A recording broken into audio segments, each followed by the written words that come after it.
Jésus nous a appelés à la liberté. OK? Oh, vendredi, c'est vendredi, tu ne dois pas manger, c'est ceci. Oh, c'est samedi, ici, là, on mange ça. C'est quoi tout ça? C'est quoi tout ça? Et je vous ai expliqué tout à l'heure comment est-ce qu'ils arrivent à instaurer ces lois-là. Ce sont des pactes, ce sont des liens, ce sont des démons qui sont en dessous de ces choses-là. OK? Des choses que les sorciers, là, qu'ils entretiennent dans le monde spirituel. Sinon, c'est pas Dieu. Dieu n'a pas instauré ces choses-là. Chez nous, on ne mange pas les crocodiles, on ne mange pas la tête de poulet. Hein, chez nous, là, les pieds des poulets, là, on ne mange pas. Qui a mis ça? Ce n'est pas les hommes. Ce sont les hommes, c'est la loi des hommes, ce sont les hommes qui se sont mis assis, qui ont réfléchi à cela, entretenus par la sorcellerie. D'accord? Pactisés autour de ça. Ce qui fait que si tu le fais, tant que tu ne seras pas en Christ et que tu vas enfreindre à cela, ben, mais ils vont te faire tomber, ils vont te manger pour servir les uns pour les autres. C'est ce qu'ils font. Si tu t'entêtes à faire le contraire de ce qui est établi, ben, mais ce sont eux-mêmes là qui te mangent. C'est eux-mêmes là qui te mangent. Ils t'amènent là-bas pour te manger, pour que tu puisses servir de leçon aux autres, pour que les autres soient droits, quoi. Mais sois-en rassuré, sois rassuré que si tu donnes ta vie à Jésus, si tu es avec le Seigneur, si tu es avec Jésus, ok, un vrai disciple, si tu es avec lui, non, franchement, tu vas déclarer ça, tu prends la décision de sortir de ça et tu vas sortir de ça. Rien ne va se passer. Libre en Jésus, tel est intitulé le thème de la méditation de ce jour. Allez, bonjour à vous et bienvenue sur Pain Divin, votre plateforme par excellence de méditation quotidienne. Aujourd'hui, le passage qui va nous servir d'ancrage est tiré du livre de Jean. Jean, le chapitre 8, versets 31 à 32. Cette version dit ceci. Et il dit aux Juifs qui avaient cru en lui, si vous demeurez dans ma parole, vous êtes vraiment mes disciples. Vous connaîtrez la vérité et la vérité vous affranchira. Je reprends. Il dit, il s'agit de Jésus qui est en train de parler ici avec ses disciples. Il dit aux Juifs qui avaient cru en lui, si vous demeurez dans ma parole, vous êtes vraiment mes disciples. Vous connaîtrez la vérité et la vérité vous affranchira. Alors, je m'arrête ici pour dire ceci. Ça, c'est une phrase que beaucoup maîtrisent. Quand je dis maîtrise, c'est que c'est dans la bouche de plusieurs. Au marché, vous entendrez des femmes du marché vous le dire. Vous allez entendre les élèves vous le dire au collège. Vous allez entendre les étudiants vous sortir la même phrase. De partout, cette phrase-là sort de la bouche des gens, quoi. D'accord? Vous connaîtrez la vérité et la vérité vous affranchira.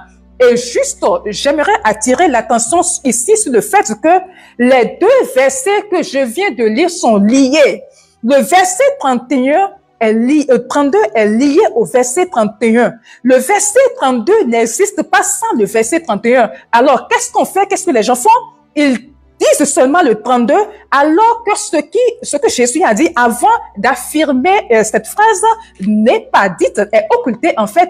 On ne considère pas ça, alors que c'est très important. C'est la conséquence du 31 qui donne le 32. Il a dit, si vous êtes mes disciples, d'accord? Là, vous connaîtrez la vérité et elle vous affranchira. D'accord? Mais on laisse cela. On dit non, mais si vous connaissez la vérité vous partout, tu entends quelqu'un dans les choses, si tu connais la vérité, il faut connaître la vérité et la vérité t'affranchira.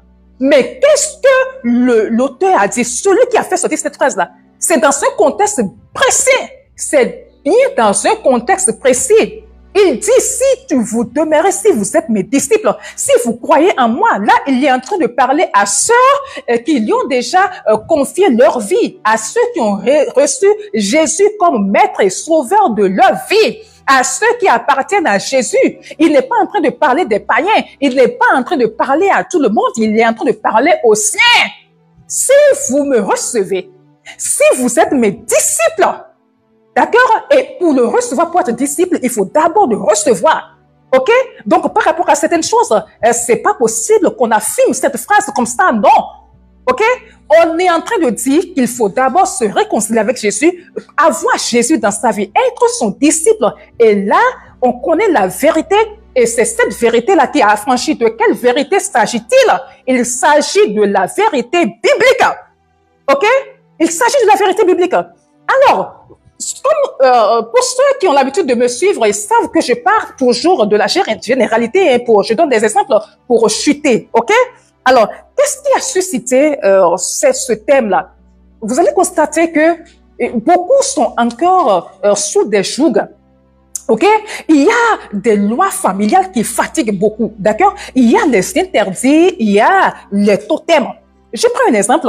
Il y a dans certaines familles, lorsque tu es cadette, hein, tu es cadette, et que même si qu'un homme vient te demander un mariage, même si tu as l'âge d'aller au mariage, tant que ton aîné, ta grande sœur ne s'est pas mariée, toi, tu ne dois pas te marier. Ça, c'est comme ça. Il y a des familles, c'est comme ça. Il faut que ce soit la grande sœur avant que la petite sœur n'aille. Même si aucun homme n'est en train de courir, n'est en train de courtiser la grande sœur, et qu'il y a plusieurs qui viennent chercher la cadette, on refuse, on dit, il faut que nécessairement l'aîné parte d'abord, on ne sait pas quand, mais la cadette doit attendre que l'aîné parte d'abord avant de se marier. Et ça, c'est une loi de leur famille, une loi établie par qui? Allez-y savoir. Joseph est allé chez son oncle, travailler chez son oncle. Il a vu une fille, il a vu Rachel. Rachel l'a plu. OK? Il a dû travailler dur. On lui a donné un certain nombre d'années pour travailler, pour avoir cette femme-là, qu'il désire tant, qu'il aime de tout son cœur. Il l'a fait. Au moment de célébrer le mariage, bien sûr qu'ils ont célébré le mariage. Et la nuit, au moment de passer, vous voyez, aux hostilités, d'accord, la nuit de noces, on va prendre la grande sœur Léa. Et c'est la grande sœur qu'on va mettre à la place de Rachel. La duplicité. On fait passer d'abord la grande sœur.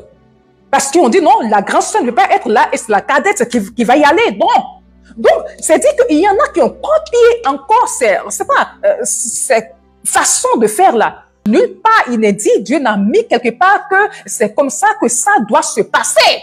OK? Donc, ce sont des règles établies par les hommes, par certaines personnes, par certaines familles, dans certaines localités. Il y a des endroits où on va te dire, ben, il n'est pas bon de balayer la nuit. Il y a des gens pour qui balayer la nuit est un scandale. C'est vraiment un scandale. S'ils te voient tenir le balai à partir de 19 h, c'est que tu as problème. On va crier sur toi, mais de fou. On ne balaye pas la nuit. Oh là là, pour d'autres, c'est le faire, c'est éviter la pauvreté chez soi. Vous avez déjà vu un blanc balayer la nuit et avoir un problème? Est-ce que vous vous posez cette question-là? Vous avez déjà vu un blanc passer l'aspirateur la nuit? D'accord? Parce qu'il a passé l'aspirateur, c'est fini, la pauvreté est entrée dans sa vie. Ou carrément, on va dire, mais on ne chante pas à la douche. Hein. Quand on rentre à la douche, il ne faut pas chanter. Ou il ne faut pas siffler. Si tu siffles la nuit, et franchement, tu vas mourir. Et si et ça. On ne se lave pas la nuit parce que si tu te laves, il y a un serpent qui viendra laper la mousse sur ton corps. Moi, personnellement, dans la maison de ma mère familiale, c'est ce qu'on m'avait toujours chanté. Il faut jamais te laver la nuit parce que si tu le fais, il y a un serpent qui vient laper le corps. Et donc, tout le monde évite d'aller à la douche la nuit. Ainsi de suite, ainsi de suite. Vous connaissez, il y en a tellement, les exemples foisonnent tellement. Et pas plus tard, bon, l'année dernière, j'ai rencontré un jeune avec qui je discutais, un jeune qui a quoi, environ 25 ans, autour de 25, 26, pas plus de 27, quoi. Et on discutait, qu'est-ce qu'il a dit? Il dit, en fait, c'est un petit entrepreneur, d'accord? Donc, il a une boutique située au bord du marché. Et il a sorti ceci, que lorsqu'il va vendre, lorsqu'il va ouvrir sa boutique à jeun et qu'il reste à jeun du matin jusqu'à 18 h, mais qu'est-ce qu'il vend? Qu'il fait un chiffre d'affaires énorme. Mais si par malheur, pour lui c'est un malheur, si par malheur il y a une nourriture qui tombe dans sa bouche, toute la matinée il ne vend pas. Il rentre à la maison sans rien vendre et que c'est comme ça tous les jours parce que c'est une expérience qu'il a vécue pendant longtemps. Donc, lui, il a pris la décision. Quand il va vendre, il ne mange pas. Imaginez, tu dois ouvrir tu dois ouvrir la boutique du lundi au samedi. Donc, du lundi au samedi, tu dois rester à jeun du matin jusqu'à 18 h. Et c'est après 18 h qu'il faut manger parce que tu dois vendre. Mais quand j'essayais d'attirer son attention, je dis, mais mon frère, c'est pas normal. Ce n'est pas normal. Il y a quelque chose là qui ne va pas. Tu ne vois pas que c'est mal? Donc, toi, pour vendre, il faut que tu restes à jeun. D'accord? Imagine-toi, tu restes à jeun 6 jours sur 7. de 6 heures à 18 heures, 6 jours sur 7 pendant une année. Attends. Mais il y a quelque chose là qu'il faut enlever. Mais j'ai essayé de lui expliquer les choses, mais il n'a pas voulu écouter. Donc, il était fermé. Donc, je l'ai laissé tomber. Je l'ai laissé partir, en fait, quoi. Donc, il va être là à continuer dans ses jeûnes forcés pour pouvoir vendre. Alors, comment est-ce que ces choses-là naissent? Comment est-ce que ces choses-là arrivent à être établies comme étant vraiment de choses réelles? Je prends un exemple. Un jour, c'est quelque chose qui aurait dû se passer, qui se serait passé des années en arrière, des années, des dizaines, autant de nos grands ailleurs là-bas, vous voyez? Ou une mère dit à son fils, mais ne siffle pas! Pourquoi est-ce que tu siffles à la douche? Arrête de siffler! Et le fils va dire, oh, laisse, rien ne va se passer. Arrête ça! L'autre dit, rien ne va se passer. Entre-temps, il y a un sorcier qui est à côté, qui a vu que le fils est en train de tenir tête à sa maman. Qu'est-ce qu'il fait? Il envoie une flèche. Vous connaissez, non, les flèches spirituelles, là. Et il fait tomber le fils, il le tue. Mystiquement. D'accord? À partir de ce jour-là, tout le village va dire que si on va à la douche et qu'on chante là, qu'on meurt, il y a quelque chose, il y a ci, il y a ça. Juste parce qu'il y a un sorcier qui a fait ça, et ça devient quoi? Ça devient un pacte. C'est comme ça que je sais pas, comment vous appelez ça? Les interdits, les lois familiales, les totems, c'est comme ça que les totems partent, en fait. Et après, ce sont des hôtels qu'ils nourrissent. D'accord? Avec des libations, ils pactisent avec les démons, ils confient ces choses-là aux démons. Et on dit, mais dans notre famille, on ne mange pas de l'huile rouge les vendredis. Les vendredis, il faut porter du blanc. Chez nous, on ne met pas des choses de couleur rouge. Chez nous, c'est ci, chez nous, c'est ça. Notre totem, c'est de ne pas, on ne mange pas de la patate douce. Nous, on ne mange pas le second de crin-crin là. Gombo. Chez nous, on ne mange pas des gombos. Je comprends. Si c'est une question de santé, là, je comprends que, oui, il y a chacun, le corps de chacun repousse certaines nourritures. Là, je comprendrais. Mais est-ce nilo, c'est pas une question de santé, mais non, c'est que nous, dans notre famille, c'est comme ça. Notre grand-maman, nos aïeux ont fait, ils l'ont expérimenté, et ça leur a donné ci. Ma grand-mère, ça lui a donné ça, mon père également, donc moi également, et ça devient une loi qui se perpétue de faire un fils et les enfants héritent de ça. Non, c'est quelque chose qui est entretenu, c'est entretenu par des esprits maléfiques, d'accord, avec qui ils sont pactisés. Christ a dit dans Galates 5:1, Galates le chapitre 5, le verset 1, que c'est à la liberté que Jésus nous a appelés. Jésus n'est pas venu pour que nous continuions à être des esclaves. Jésus n'a pas donné sa vie pour que nous continuions à être des esclaves. Il nous appelle. Bien sûr, je confirme et je le dis, à la liberté, c'est à cela que Jésus nous appelle. Est-ce que vous savez qu'on peut se libérer de ça? On peut se libérer de ces jougs-là. On peut se libérer de ces lois de famille. Dans ma famille, on ne mange pas ça. Oh, chez nous, on ne fait pas ça. Oh, chez nous, c'est comme ça. Est-ce que vous savez que vous pouvez vous libérer de ces choses-là? Christ nous a rendus libres. Est-ce que vous voulez être libre? D'accord? Si vous voulez être libre, il y a des conditions. La première condition, c'est d'être disciple. Qu'est-ce que j'ai dit? C'est d'être, quand je dis disciple, c'est d'être un chrétien. Quand je dis chrétien aussi, je ne parle pas des gens qui vont à l'église. Non, non, non. Aller à l'église ne fait pas de quelqu'un un chrétien. Le chrétien, c'est le petit Christ. Le chrétien, c'est quelqu'un en qui les caractères, même si c'est pas la totalité des caractères, en qui les caractères de Jésus sont imprimés. C'est quelqu'un qui craint Dieu. C'est quelqu'un qui marche selon les préceptes, selon les lois bibliques. C'est quelqu'un qui respecte la parole biblique. C'est quelqu'un qui vit selon ce que la Bible, selon les prescriptions bibliques. D'accord? C'est pas des gens qui savent rien de ce que la Bible dit, qui vont à l'église. Non, non, c'est pas ça. Être chrétien, c'est pas ça. La chrétienté, elle se vit. Donc, il faut être chrétien. D'accord?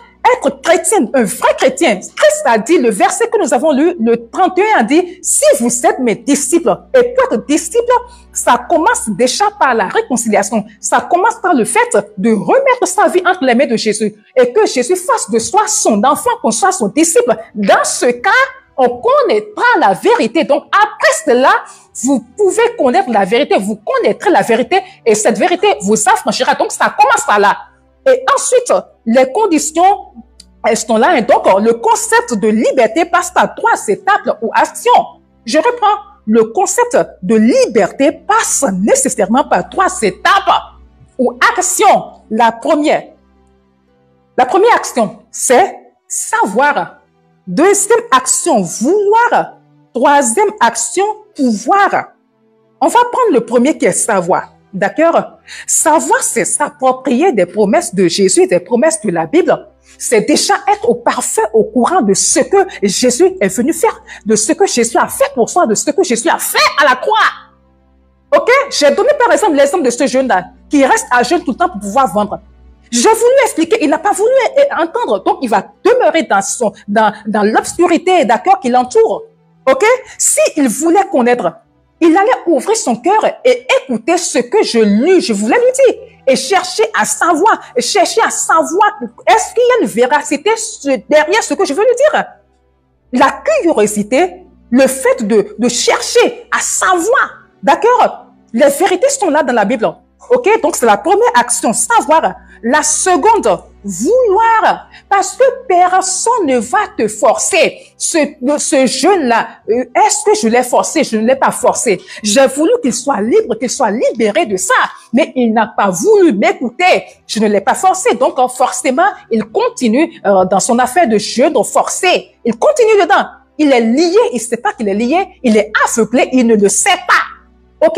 Donc, il faudrait que la décision vienne de soi, qu'on soit vraiment décidé à finir avec. Pourquoi est-ce que moi, dans ma famille, on va me dire que si ma soeur ne se marie pas, j'ai pas le droit de me marier? Si je suis en Christ, si je suis né de nouveau et que je suis vrai enfant de Dieu, d'accord? Je vais braver cet interdit-là. Rien ne va se passer. Oui, je vais le braver, même si papa et maman me disent, je vais les respecter, je ne vais pas le manquer de respect. Même s'ils me disent, on va pas te bénir, on va pas bénir mon mariage. Si Dieu est d'accord, si Dieu dit, ok, ma fille va te marier, je vais me marier et cette loi n'aura aucune incidence sur moi, n'aura aucun effet sur moi, parce que Christ a fini avec ça à la croix. D'accord? Il faut savoir, il faut connaître d'abord cette vérité-là. Si je la connais, si je la déclare, je me marie et rien ne va se passer.